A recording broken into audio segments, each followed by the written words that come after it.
It is rare that I find myself blown away after playing a new game nowadays. A lot of the games I play just never really hit the same as they did when I was younger. Sure, there's some nice games out there, but nothing truly moves me like that anymore. Maybe that's just how I feel, but after playing through Yakuza 6, The Song of Life, I do truly feel like I just played one of the greatest games of all time. Before I talk about the game, let me first say this is the second Yakuza game that I played, and the first one obviously was Like a Dragon Gaiden, The Man Who Erased His Name. I say obviously because I actually made a video on it, and it was my 2023 game of the year. That game left me blown away too. I mean, who is Kiryu? Why did he erase his name, and why is he so respected as the Dragon of Dojima? To find those answers, I started to play the series, and of course I went back to the next game in order, Yakuza 6. Well, I guess reverse chronological order is the best way to describe it, and I also have some thoughts about that, but let's just get on to the game. Yakuza 6, The Song of Life is a masterpiece. Between the combat, the story, and the world this game serves, it is a perfect example as to why video games can be special. To start, this story is really what captivated me in the last game that I played, and much like The Man Who Erased His Name, Yakuza 6 presents a very tantalizing story. And much like The Man Who Erased His Name, it starts out very small and snowballs out of control into a grand story before you know it. Kiryu, our main protagonist, finds himself in prison trying to remove himself from the spotlight and remove the spotlight from somebody who he considers a daughter, Haruka, and the Morning Glory orphanage where she resides, and he also has a close relationship with all of the kids there. As he re-enters society 3 years later, a lot has changed, and not for the better. He learns that Haruka has been missing for 3 years, and he learns that there is a Yakuza war going on in the city that he used to live in. Haruka has also been in an accident and is in a coma, and she also has a kid. Talk about a whirlwind from getting out of prison to finding out all of that. As if that wasn't enough, the father is yet to be known or seen, and this is all going on in the greater context of the war. What I love about this initial story is that Kiryu has so many questions regarding Haruka's accident, which happens to be a hit and run with the car. He has so many questions about the baby Haruto and who could the father be. And every time he seeks an answer, it lies within the greater storyline of this Yakuza war. You essentially go on this wild goose chase that takes you across the beautiful semi-open world of Japan and some of its best cities, all the while becoming more embedded in the Yakuza world that Kiryu once left behind. Every question has an answer, but those answers just lead to more questions and more adventures. It is a classic snowballing story. I mean, it's perfect. And the plot never seems to get too confusing. It's very well paced. And each plot twist pays off in the best of ways. Like befriending the hero's family in Hiroshima after an initial conflict, or finding out that the father of Haruto was Yuta all along, but finding out that he is the son of Lo, the Sayo Triad leader. There's so many secrets, so much tension and emotion. I mean, this is truly a whale of a story. Whoever wrote this, or the team that wrote this, deserves an award. Not to mention the conclusion was absolutely stunning and satisfying. From start to finish, this story brings you into an interesting world, one that is so good honestly they should consider adapting this into an anime or a movie. I think many people would be glad to experience this entire story as a movie, like in theaters or maybe a series on Netflix. It's really that good. So many people hurt, some killed. Although this is a fun action game, there is a lot of depth to it as well. The cycle of violence that's overtaken this city, all for the sake of power and control,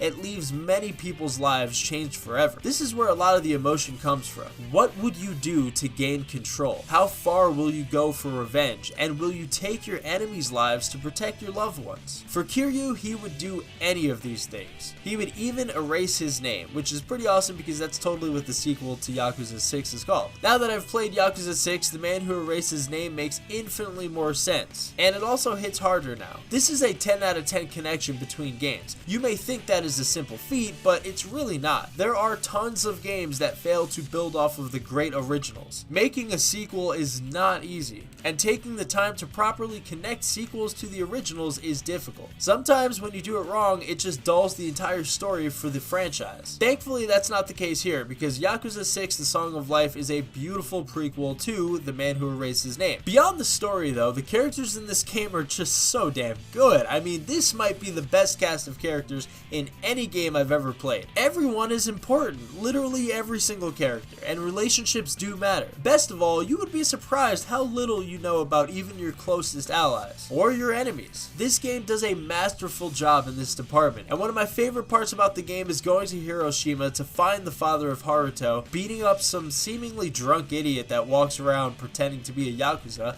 and that very idiot becoming one of your best friends and even brothers. Of course, I'm talking about Nagumo. Nagumo starts off as this drunk idiot that picks a fight with Kiryu, and by the end of the game, Kiryu acknowledges him as a brother. That type of character development is insane, and to think that it started from simply a bar fight is just unbelievable. And it's not just that, it's every single character in this game. You meet a character and at first it might just seem like this is some character not too important, and then you come to find out this character ends up being somebody very important to Kiryu, or it ends up being a very big enemy. Even the smaller sub-stories have you meeting such great characters that you just develop a bond with. It's also truly amazing that they were able to make each character feel like a real part of the story, even when you're not aware of it at first. Shout out to the voice actors too, because they did a fantastic job conveying the emotions and all of it, the drama. It was very well done. And this game's graphics honestly aged like fine wine. They all look very good, including the city, but we'll talk about that later.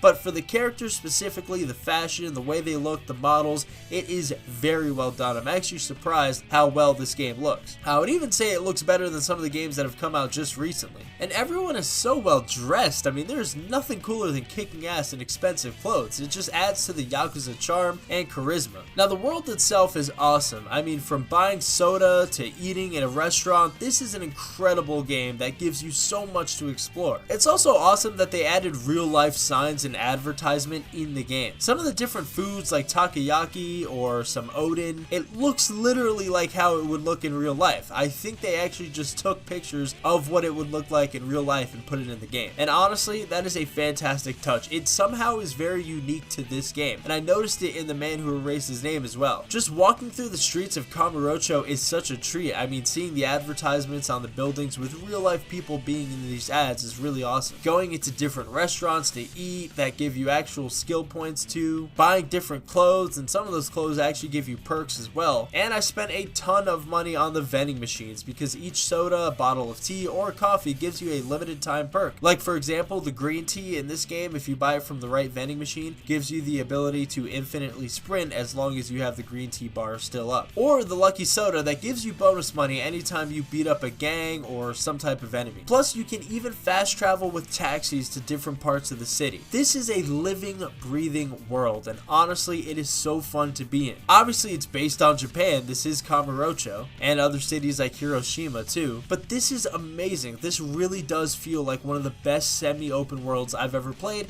and I will say this, I'm glad that it is a semi-open world. It feels nice and focused. It's not too big and confusing where you're running around too long, but it's nice and focused to where you can go to where you want, but also explore and have a little bit of fun outside of the main story. The gameplay is a classic beat-em-up brawler game with various combos to be unlocked and traits to be leveled up. Fighting in this game is addicting. I mean, I do it literally all the time, and they give you no shortage of roaming gangs to beat up on the streets, and enemies galore is the motto of this game. I mean, seriously, you're always fighting. They just never leave you shortchanged on this. In a world where some games feel like walking simulators, Yakuza 6 is going against the grain and giving you almost too much action. And all the bosses are difficult. I mean, even on normal mode, I actually had kind of an issue because some of them present different combos that you actually have to try and dodge or block and maneuver around. They even give you changing environments where some of the boss fights actually extend to different parts of the area that you're at. Like for example, I was fighting a boss who literally decided to tackle me through a flaming building onto the basement floor of a building. So yeah, it was pretty insane, and there's stuff falling around you.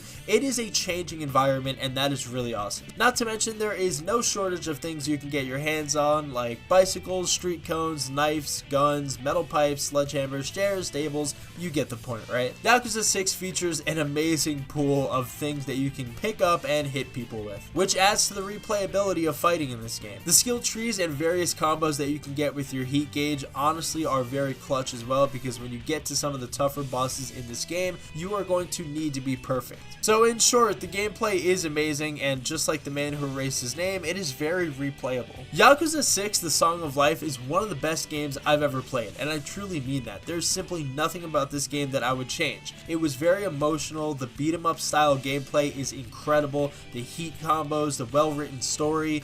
I think this game honestly should have been called Yakuza 6: the Song of a Masterpiece. And now that I have 2 Yakuza games under my belt, I'm going to dive into the rest of the series, and I want to talk about the series itself now, because a lot of people are probably wondering why I started with the latest game, The Man Who Erased His Name, not including Infinite Wealth, and I'm going backwards. Well, honestly, I think that's the way you should play it. You see, when you start out with The Man Who Erased His Name, you're presented with a character in Kiryu that has many mysteries around it. As you progress through the game, you start to unlock a lot more of those mysteries, but then you start to feel like, well, I don't know enough about him, so let me go back to the last game. And going back to the last game, which of course in this case is Yakuza 6, unlocks even more answers to those mysteries that you had in The Man Who Erased His Name. But now I just want to go back into Yakuza 5 to find out even more about Kiryu, and even more about his relationship with some of the characters in this game. It almost feels right to go in reverse chronological order. Now obviously you could just go in order, and that's cool too, but I am actually very happy that I started with the newest game